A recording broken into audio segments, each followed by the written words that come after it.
Chullin, Perek Gimel, Mishnah Vav, 6th Mishnah in the 3rd chapter, Masechet Chullin. We're not going to.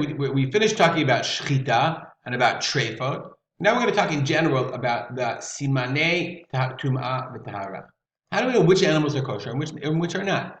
So the Mishnah says the following: simanei behema v'chaya. So the simanim, the signs of an animal, and a chaya, behema, are different kinds of animals, domesticated and less domesticated kosher animals.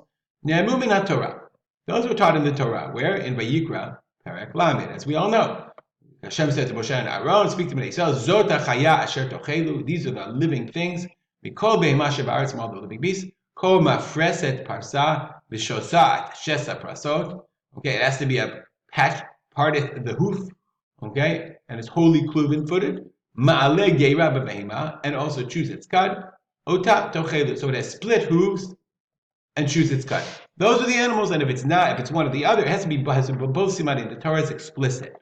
But when it comes to birds, the Mishnah points out, when it comes to birds, simanei ha'of lo ne'emu. There were no signs that the Torah gave for us to identify what's a kosher bird and what's not a kosher bird. Let's go back to the psukim. Okay, fish we know, scales and fins. Okay, these here shall have detestation, shekets. The following are non-kosher from the birds. Lo yachelu sheketzim. They are detested. Nesher, Peres, Osniyah, Da'ah. Okay, the great vulture, the bearded vulture, the osprey.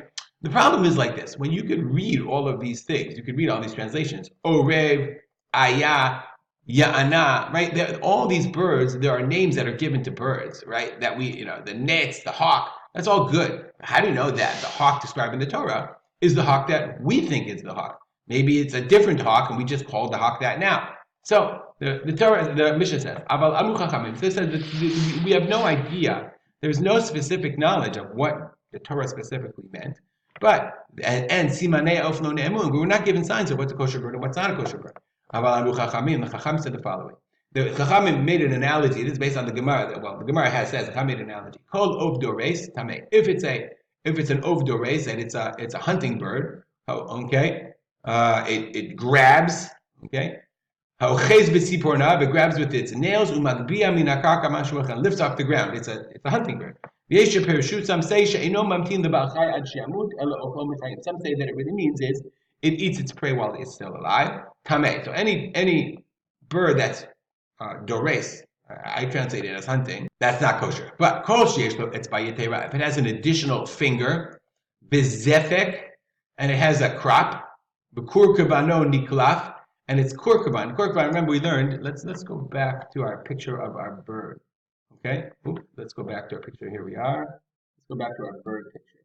Korkaban was this part of the stomach in there, like the internal stomach before it gets to the intestines.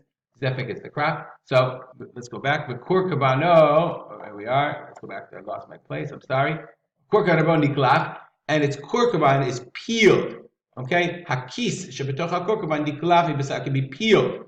Okay, then all those are tahor. The Bartunari says, so if it has an additional finger and a crop, or it's a peelable kurkaban, then it's tahor. It doesn't. Not every oaf doesn't have to have all these. El siman echad bilvad die. One siman is enough as long as we know that a no dores ve'ochad. It is not a hunting bird.